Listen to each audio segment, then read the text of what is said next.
Oh, good. I can hear myself in the speaker, so I'm assuming that means everybody can hear me. My name is Connie Lynn, and I've been a system engineer or a manager of system engineers for about 25 years. Probably for about the last 7 years, I've been devoted exclusively to management. I built Groupon's site reliability engineering team, and for the last 8 years, I have also produced a food festival called the Grilled Cheese Invitational. This talk is about the lessons that I learned scaling that event from a 16-person house party to an 11,000 attendee food festival. Some of the consensus building and autonomy techniques that I learned there and elsewhere in technology, and how all this informs my approach to deployment and scaling. So this talk is mainly about culture shift and how to drive it, as well as some practical information. I do want to warn you that I am sorry, but there won't be a practical grilled cheese cooking demo. If that's what you were here for, I won't be hurt if you walk out now. So this is how it happened at the Grilled Cheese Invitational. When I say I've been a systems engineer for 25 years, it's not strictly accurate because I have a degree in both electrical engineering and also in the fine and performing arts, two things that clearly go hand in hand. At the time that I got involved with the Grilled Cheese Invitational, I was doing a lot of theater work, mostly because I hadn't yet figured out that it's okay to relax during your time off instead of picking up a second or sometimes even a third job. I think like many of us, I tend to be driven and I can't just sit around the house doing nothing, twiddling my fingers. So I would work in systems during the day and then I would go out and build theater events at night. Being human, I like to see patterns in things and I like to draw connections between all the various facets of my life. So we just had, you can see that decline there. We just had our final Grilled Cheese Invitational after 12 long years of bread, butter, cheese, and victory. And so I was sitting around talking to some of my Groupon colleagues, and I realized that the growth of our festival is not unlike the growth that I see in operations in a lot of companies. You start out, and just like those first 4 data points, you'll notice that our planned attendance and venue capacity don't actually start mattering until about 4 years in, right? You start out, you're just trying to get the product out and get it over the line. You're not really worried about thinking ahead or planning ahead. Then you do start thinking about how you're going to keep the site running, and maybe you do a little bit of capacity planning, but you still have a very reactive mindset. Every problem is a surprise, and you have to handle it in the moment, right? You can see this happen a lot when companies talk, like product and marketing comes up with an idea, and they figure out how to realize it. Then they talk to the dev team, and the dev team figures out how to solve their problem, and that takes a month or 2, and then the dev team goes and talks to operations and says, hey, we need you to build this out in a week and make it happen, and then something goes wrong that nobody anticipated, and you also get blockers every single time that you start up talking to a new team, right? So this becomes, and everybody sees the new teams as kind of their gate. So in about 2009, we made a sea change in our thinking, and we, instead of saying, what do we do when these problems happen? What do we do? How come dev won't do what we want? How come marketing is always telling us to do impossible things? We said, what do we do to keep problems from happening in the first place? And I don't think that it's any coincidence that that was about a year after I started running Linden Labs distributed NOC, and we ended up taking a similar approach with the NOC, where we started really trying to work together with people at the very beginning of the product development cycle, right? You had ops people talking to design people and development people, and everybody trying to work together. So, anticipate demand, determine resources, develop supporting process, set expectations, plan for mistakes, and celebrate success. This is what you do every time you make a grilled cheese sandwich, right? Right. Well, the thing is that may not be what you do every time you make a grilled cheese sandwich, but when you stop and think about it, it probably is what you do when you cook a dinner for 5 people or 10 people or 15 people. And it's really what we had to start doing when we wanted to start looking at how do we get out 1,000 grilled cheese sandwiches to 200 people, right? How do we get out, I think when I worked with the American Grilled Cheese Kitchen, we got out 6,000 grilled cheese sandwiches over the course of 2 days to all the festival attenders at Outside Lands, which is a big music festival up here. many of you have seen the other side of this list, right, which is when the marketing team comes to you and says, so we have a big push coming, and we're going to increase the site traffic in 3 days by tenfold. You can handle that, right? Because computers and the cloud. There's this kind of notion that everything just magically happens, right? So what I find is that because grilled cheese sandwiches are a physical, tangible product, sometimes it's a little bit easier to envision, oh, this is exactly what we have to do. This is a thing I can hang my brain on. And also, frankly, everybody knows what a grilled cheese sandwich is and what grilled cheese sandwiches are and vaguely how to make them. So companies are indeed made of people. When you talk about people, it doesn't matter whether you're running a food festival, a tech company, whatever. People are just people. So my focus is about using some of these techniques to get people to accept change. But really, this is just about good management in general. If you're a manager of people, this is something that you should be doing with your teams, but also within your teams, if you're just what we call an individual contributor, which is apparently the opposite of a manager these days. Right, think about that.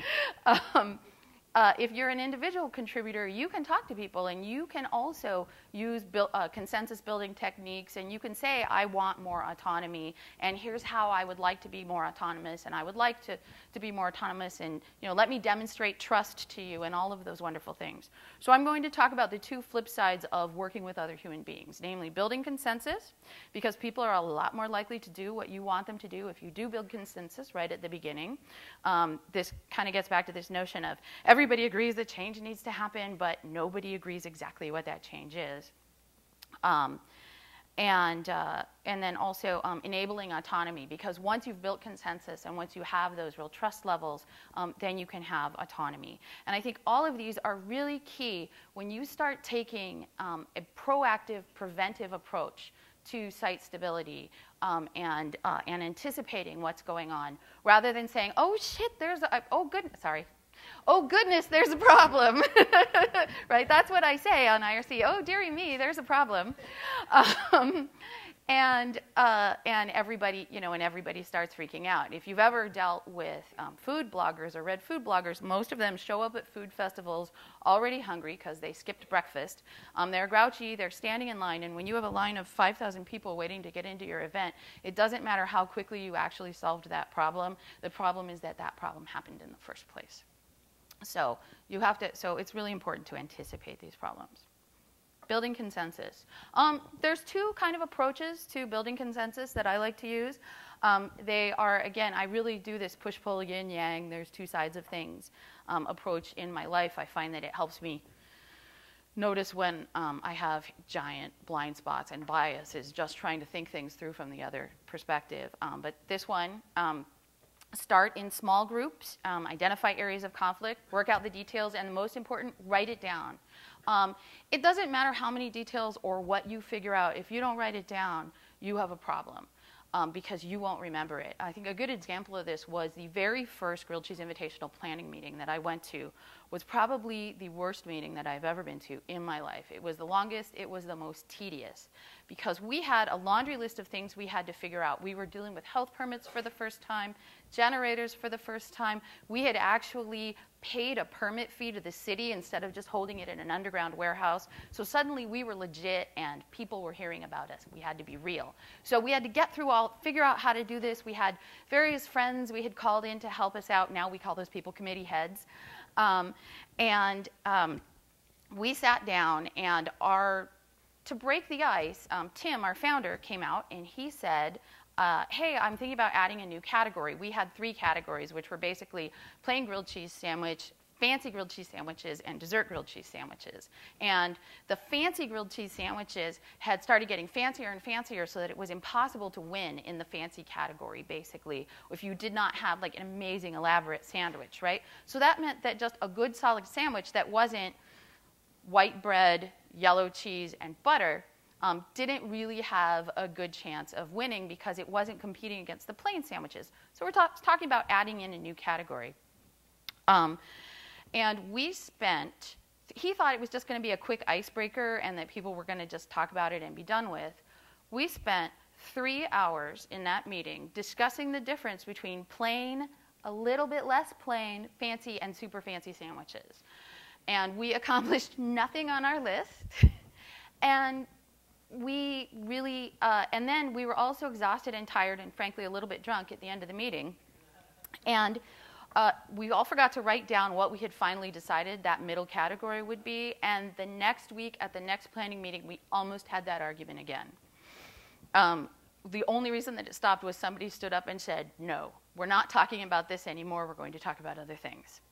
So the next year, when we started the planning meeting at the Grilled Cheese Invitational, instead of inviting everybody in and saying, okay, we want to hear what everybody has to say and everybody has an equal hand in the game and it doesn't matter what, how much you know or how long you've been with us or any of that, we sat down with all of the committee heads beforehand and we said, what are your concerns? What went well last year? We basically did little IPMs or retros with them and said, what are you going to do this year? Here's some of the things we are changing. What are areas of conflict that you anticipate? And we got all that information down from them. Then when we went to the big planning meeting where everybody came together to talk about what they were doing so that everybody knew what everybody else was doing, because you always have to know what everyone else is doing, we then just very quickly said, okay, here's all the heads of things, and let's break into small groups. You two get together, and you talk about this area that we identified as a problem, and you talk about this area that we identified as a problem, and so on and so forth. So that's the start in small groups, identify areas of conflict, work out the details, write it down, right? There's another way of doing this, and it honestly doesn't really matter which one of these you take. The first one I think is really good for getting sidetracked, for avoiding getting sidetracked on minor agenda items, or if you have a large group where you feel like everybody is going to feel as if they have to weigh in. Doing this starting out in small groups works out well. The other one, this next, the gathering a lot, starting with a lot of opinions, I find works out really well when you suspect that everybody is in agreement, but they just start talking to each other. And this is what we're doing at Groupon right now. And this is actually as part of one of our big stability initiatives this year. And I'm driving this initiative. We got everybody from all over the company. We have product people, we have marketing people, we have developers, and we have operations people, and we've gotten them all in a room. We actually had 4 different sessions to accommodate different people's times and time zones and all that sort of thing. And we said, tell us what you would do to solve our site stability problems. It may not be obvious to people from the outside, but just in the last couple of months, we've had a real rash of instability problems that we were trying to solve. And so we said, we've been telling you how to solve these problems. Why don't you tell us how you would solve these problems? So we got all those people together in a room, in several rooms, took notes, didn't judge, took notes on everything. It turns out a lot of things, it was just people didn't know we were doing it or this. Then we sent all that out for a vote, and we said, pick your top 5. We ended up pulling the top 13 items, and we said, these are all areas that everybody agrees is something that we should work on, right? And already people have buy-in because they are engaged in the process. They have gotten their voice heard. They saw that their thing that they care about went out to the voting, to the entire company. Not to the entire company, sorry, but to representatives from the entire company. I don't want to lie. And now we're doing something called, we're using a couple of different collaboration techniques, and the one that we're working on right now is called collaboration contracts, where everybody talks about exactly how they want to solve this, how they think the best way to implement this process is, and then they come up with an implementation plan. I want to talk a little bit about some of these collaboration tools, right? The Fist of 5 voting is something that we often use in meetings just to say, hey, I've belabored this point for a while now. Do I need to keep talking about it, or can we just move on, right? And it's a way of taking a vote that allows you to poll the room but it allows people to give a slightly more nuanced impression, right? If it's like, yes, I agree, please just move on. In fact, I'm super in charge. I'm super in favor of this. I'll even help you move this notion forward, right? That's really useful in a room, right? It's like, no, absolutely not, right? But usually if the majority of the room is 4s or 5s, you can move on. And if the majority of the room is 0 through 3, it means that you actually need to talk about it again. It also helps you, if you're facilitating the meeting, figure out who actually wants to do more talking. So as an example, is everybody okay if I move on to talk about collaboration contracts? I see 5s and 5s and 5s. Do I see any no fists and no ones? And then I see a lot of decline to participate, which is a completely acceptable. We're going to assume that decline to participate means acceptance. It means I will go with the majority of the group. Then right now what we're doing at Groupon is we are running collaboration contracts. And this is where, against all of these ideas that people came up with that they think will help promote site stability, right? And the collaboration contracts are a great way to form small groups when you've had people vote on things that they want. You say, great, these are the top 13 items that the company should focus on in order, as a whole, to increase site stability. So we're going to run, then we just use a Google form to let people say what role they prefer to take, right? You can take the explain role. That's a sole role that says, look, I'm going to make this decision, and I'm going to tell you everything, and I don't even really feel like I need to listen to anybody else. I'm just going to make this choice, and I'm going to explain it. That's CTOs and SVPs like to make those sorts of choices, like to take that kind of role. Then we have consult. Consult is another sole participator. It's a sole option, right? You say, I am the one who's going to make this decision. I will listen to all the rest of you. I'll listen to your advise people. I'll listen to your inquire people. But I don't really feel like I need to get full agreement. I'm the one who gets to make the final choice. Agree is fairly obvious. Everybody who chooses agree needs to actually agree, and they will make the decision together as a team. Advise. I will advise the decision maker. You know, you want your input to be heard, but you don't really care about actually being involved in making the final choice. And inquire. Inquire means you just want to know what happened, right? Someone tell me what happened. The interesting thing about this is when you get to the difference between explain, consult, and agree, you can't have people in each one of those categories, right? You've only got to have one person in explain, or one person in consult, or any number of people in agree, right? So it's really useful when you just run that. If someone says, no, I am the consult role, and you've got two people who say, no, I'm the agree role, the first step on building consensus is you have to negotiate who's going to move to advise or who's going to move down to agree. What role are you actually going to take while you're participating in your event, in your decision? And and so we use these collaboration contracts and these consensus building tools pretty often at Groupon, and we are finding that it is driving a really nice culture change in that people feel more invested, and we do have the dev teams and the marketing teams and the ops teams all working together like they actually not only care about everything, but they trust everybody a little bit more too. So to get back to that list that I had, anticipate demand and all the rest, this is the most important thing that you have to do, right? And this is an area where consensus is really important. Who are your customers? As an ops person, you probably don't really know who your customers are. You might know a little bit of analysis about how they behave, especially like in terms of their traffic patterns, what your maximum anticipated peak flow is, that sort of thing. But you don't necessarily know who your customers are, what they want. For example, when you're serving, can you get away with serving grilled cheeses of just serving a straight-up grilled cheese sandwich? Or do you have to serve a grilled cheese sandwich plus one that's vegetarian and one that's got meat options? Do you have to worry about the lactose intolerant and the gluten-free people, right? These are all things that you may not know about your customers, but your marketing and sales team probably does, at least if they've got any amount of success. So who are your customers? What are their traffic patterns? Traffic patterns is something that your team actually probably, your business intelligence team probably knows a lot about. They know when people come to the site, when they don't. Your NOC engineers may actually know something about that if you still have NOC engineers, right? They know that they're like, oh yeah, no, I watch this graph every day and yep, gets big there, gets small there. I'm worried when it takes a dip there. Oh no, it always takes a big dip right when everybody gets home from school and turns on the TV. That kind of thing, right? What your max anticipated load, that's something that, again, your customer support people can tell you about, your business and marketing people can tell you about. Who do you not serve? What can you learn from similar events, right? What other launches like this have you done? What other times have you said, yes, let's do a Starbucks deal, or let's do a Toys R Us deal on Black Friday, and did it tip our servers over for 8 hours, or which of course it didn't, or did it, or did we actually get through it? Next step, determine resources. That's Tim, by the way, our founder, right? I could torture the metaphor pretty hard here.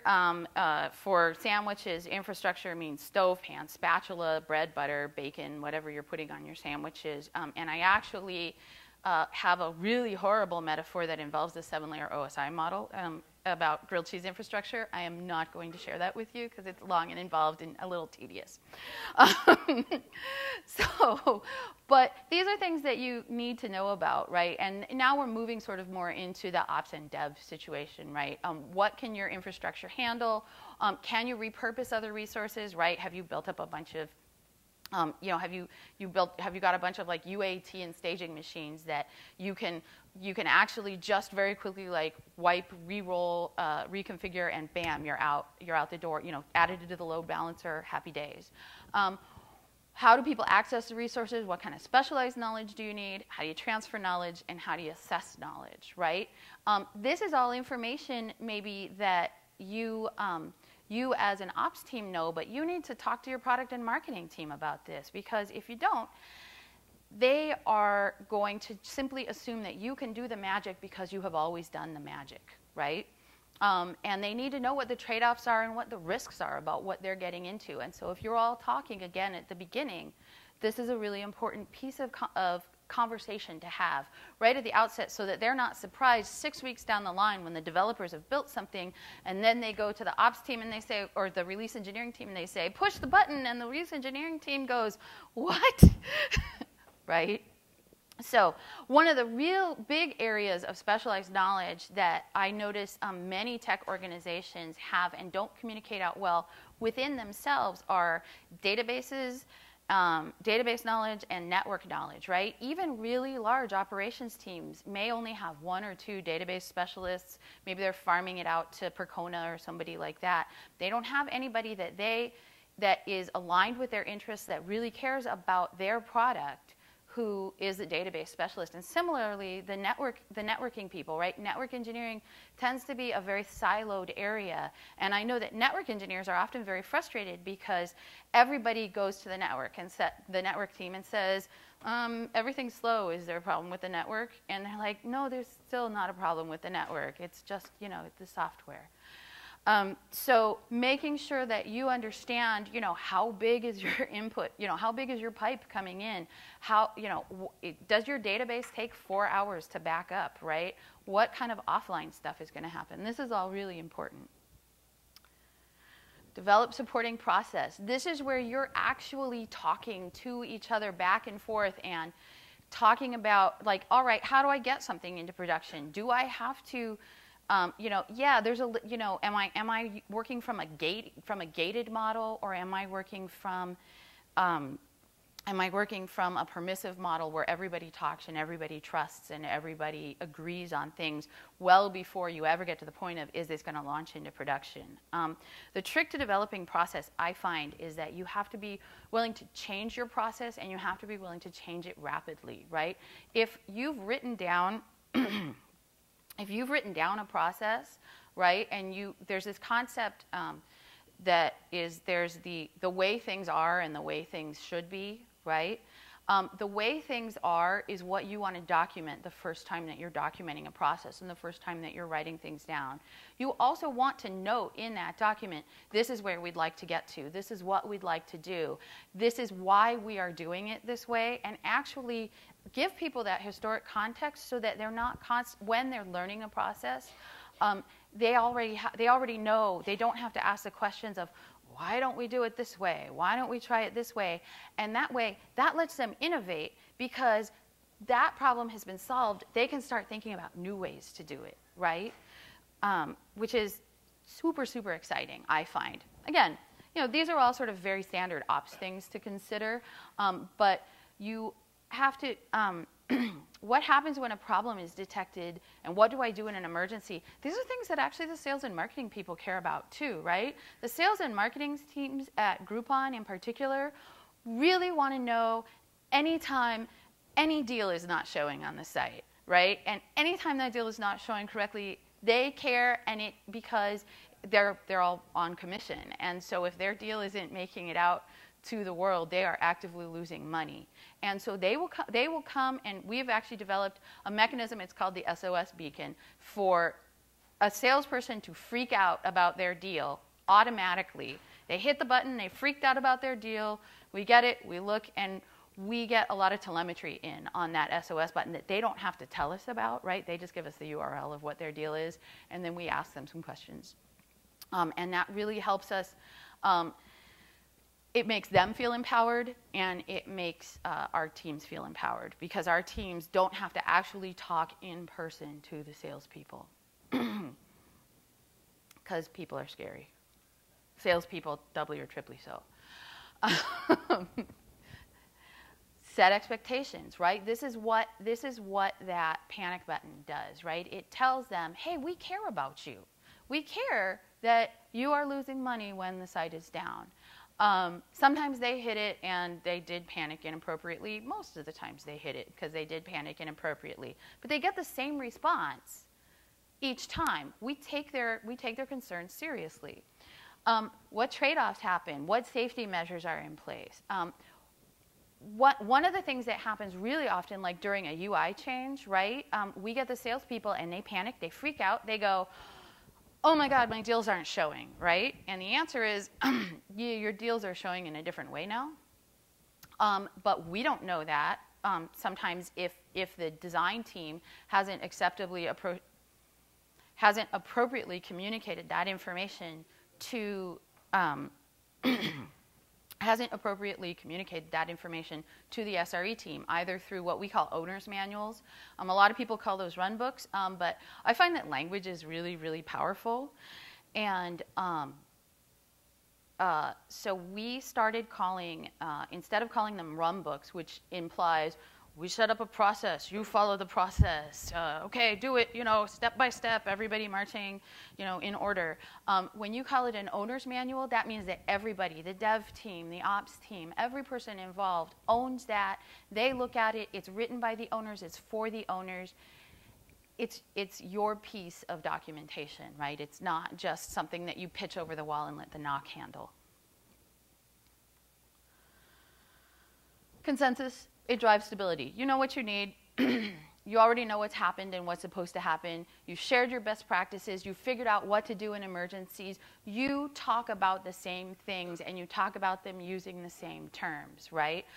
One of the most overloaded terms at Groupon is operations, right? Everybody says they work for operations because the business operations team and the business information analytics operations team is very different from the platform operations team and the production operations team, right? Some are system engineers and other people are analysis city planners. I'm not even really sure what they do. So you have to be really careful that everybody is speaking the same language and talking about the same things. I think one of the really excellent examples of where consensus really helped promote stability at Groupon in particular was, I don't know if you remember, about a year and a half ago, and I apologize to any Amazon staff here, but Amazon's East Colo died a really thrashing, horrible death, and was down for, I think they were down for something like 8 hours, and that meant that everything that we had hosted in that colo was also down if we didn't have it mirrored somewhere else or backed up or something.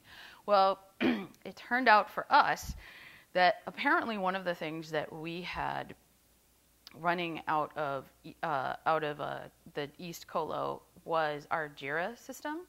And even better, we discovered when that colo came back up that it was on an Ethereal instance. Oh boy. So the way we solved this problem was everybody got in a room and talked and said, we have to recover what's going on, right? We've got to figure out what's going on. And we scraped everybody's email, and we built a tool that scraped everybody's email and then crammed everything back into the new, not running on an Ethereal, running on bare metal, not running out somewhere, backed up regularly, and practice restoring from backups Jira instance. So, and this, I think, was, we all knew what we needed. We all were very familiar with Jira because we had used it all the time. And everybody just immediately came up with, hey, what would be the most awesome solution? Somebody else said, yeah, we can actually do that. And bam, it was solved. And this, I think, also implies the other piece, which is autonomy. People were invested in that. They were self-directed. There was no, well, Jira, that's that shitty bug tracking system that we just go to for paperwork, right? Which I've seen happen in a lot of bug tracking systems over the years if people aren't actively using them and actively engaged. But we had all agreed that Jira was how we were going to figure out what the heck we were doing. So we were invested in that, and they made their own choices. And then they drove their own excellence. Lots of people were like, we got to get all these other things back online, and we got to get all these other things back online. And they said, hey, you two guys who want to fix Jira, please fix Jira, because we want it. And they got a lot of love for that. And again, nothing is any one person's responsibility, right? It becomes shared responsibility. If the site goes down because we threw a huge amount of traffic at it, I'm so sorry, you guys. Because we threw, a huge amount of traffic at the site, and so it fell over because there was so much traffic heading to the site. We look at that, and that's not just a failure on operations part for not building a robust enough site. That's a failure on the dev team's part for not getting everything building code that could stand that and would run more efficiently. And it's a failure on the marketing team's part for not warning us that we had to make sure that all that fine-tuning was in place when it would come up. Or maybe it's not a failure at all. It turns out, and here's a crazy, crazy thing. Salespeople like to see us sell out sometimes, and they like to see us fail sometimes, because it turns out that gets people excited and buzz going and makes them want to go and look at our site. So sometimes they're like, if you tell them the risks, you say, all right, you can do this crazy marketing blitz, but it's going to take the site offline for 2 hours. They go, great, Twitter will explode. Can we control when it takes the site offline? And you go, okay. This goes against everything I want to do as an ops person, but I actually kind of see your crazy point. Autonomy drives stability. Shared responsibility, comfort making the right decision. You can say, yes, we can take the site down for 2 hours because everybody's going to be happy about it. You don't wait for permission. If you see something going wrong, you already know how to solve it. And anybody can notice a bad practice and change it, right? Because you've already explained why you're making certain choices in your documentation and in your processes. Plan for mistakes. This is where autonomy and trust and consensus really, really come in. Because when the site goes offline, when you are worried about how do you revert quickly, right? If your deploys take 2 hours, your releases take 2 hours, probably that means your rollbacks take 2 hours too, right? So you look at that and you say, is that really how we want to go with things? And again, if everyone has agreed that that's not a mistake, that is the way we want to do things, then that's fine. I personally prefer to fail small, fail fast, and fail often, and fail with notification. because you can put all sorts of really awesome graceful degradation features into something, but what will happen is your site will degrade, your site will degrade, your site will degrade, and suddenly everything's offline, and nobody knew that it was ramping up to that, right?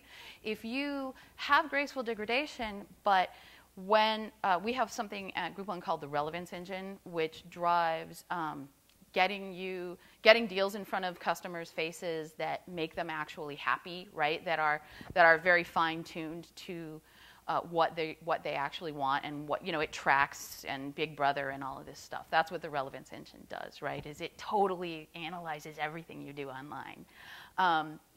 So when the relevance engine breaks, we, for a long time, had no idea what exactly was going on, right? We wouldn't know that the relevance engine was down. And the relevance engine controls every piece of Groupon, right, to a certain extent.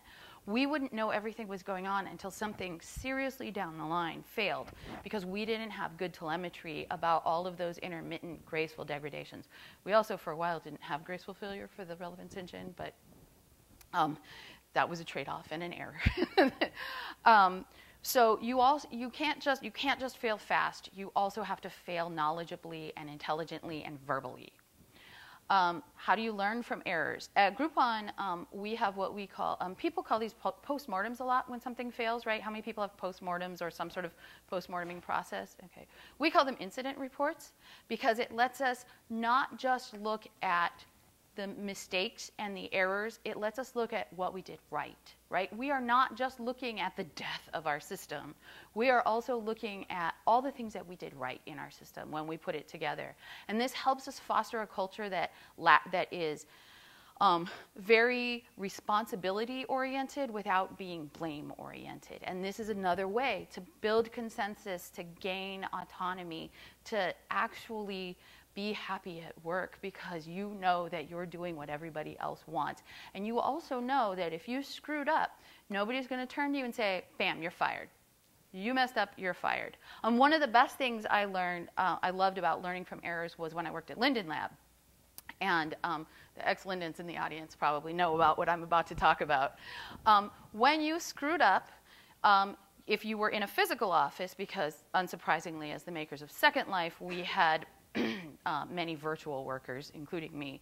If you were in a physical office and you made a boneheaded mistake that caused a production error of whatever kind, you wore the Shrek ears for the rest of the day. You picked up the Shrek ears, you put them on your head, you went around, and everybody would ask you, why are you wearing the Shrek ears? And you would explain your boneheaded problem, and they would laugh or commiserate, and very, very rarely did anybody say, wow, you are such a screw-up, how can I even work with you, right?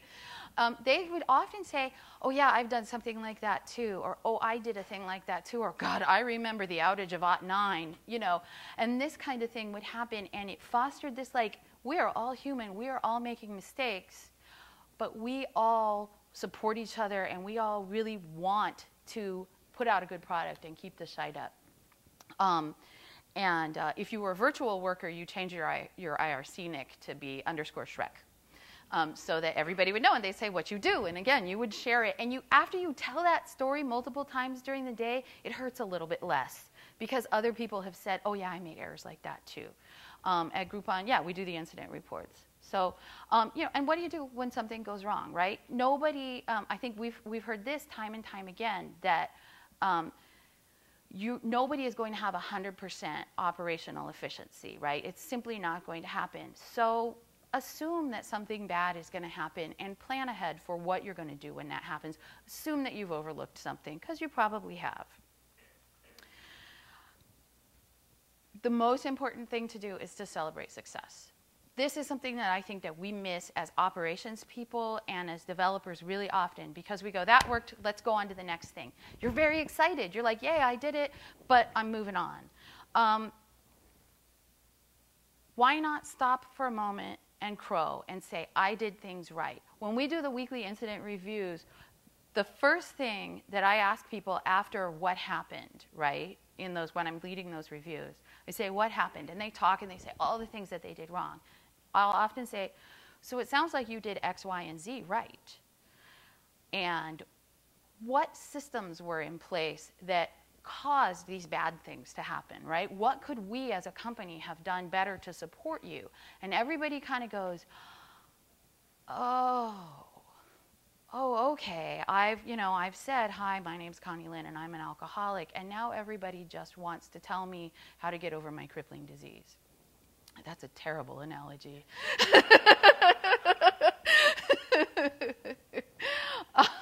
But these are things that you should ask yourselves when things go wrong in production and when things break. But you should also ask these of yourself when a product launch is calm and quiet. How did we do that? And do that again the next time. Think about it systemically. One of the things that people talk about a lot is they say, oh, this was the root cause, or oh, this was the root cause. What they actually mean was this was the cause. You want to look at, the database fell over was the root cause. No, that's the cause. The root cause is what system was in place, what happened around everything to let that database fall over. What were all the dominoes that fell over in a row? Those are the root cause when you take it back to the first domino. And at the same time, you also want to do root cause analysis on your successes. And then you want to tell everybody about your successes. You want to say, we did this, we did that. Let me tell you about something that this other person did for me today. Let me tell you about this great launch. This is something that product managers are really great at doing, and project managers. And that's one reason why it's really important to engage everybody, is because in the end, this is how you get to a good place. So I have 5 minutes for questions. Yes? So when you talked about the bat signal, the panic button, you probably have people that use that as a thing.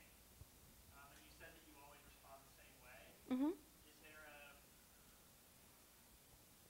How do we stop people from continuing to abuse it? That's a good question. So the question was about the SOS button that the salespeople can hit. What do we do to keep people from abusing that sales button? Do we have people abusing it, and what do we do to keep people from abusing it? It turns out that we do not actually have that many people abusing it. We get about, I think, and usually when they abuse it, it's a really obvious piece of abuse, right? Like, for example, I couldn't figure out how to log into this. I couldn't figure out how to log into the system, and this was available, so I hit it. And we sent an email to them and their manager saying, "Hey, you said actually in your description of the problem that you were just hitting this button because you didn't know what else to do. This button is specifically for reporting these kinds of emergencies. That's why you have drop downs for these kinds of emergencies. We don't appreciate you doing this, and you should know here are all the resources that you wasted by hitting the panic button in an inappropriate way." And we do have a set list of resources. It used to be that panic button hit the SVP of engineering, and that was usually enough to stop people, because we'd say, you hit the panic button and you woke the SVP of engineering and the CTO up. Are you sure you want to do that always? So there were serious consequences, and we do actually have at the bottom of the panic button letting people know that that does wake up the SVP of engineering and the CTO, and that usually stops people from hitting it in all than the most horribly self-involved people, and those people are going to abuse whatever systems you have in place, regardless. Any other questions? Okay, well, thank you very much. I've been asked to tell everybody, rather than meeting me up here, if you could go to the open room and meet me in the open room and you want to talk to me. Also, feel free to just grab me at any point during the conference and ask me more about grilled cheese or about site reliability engineering at Groupon. Thanks.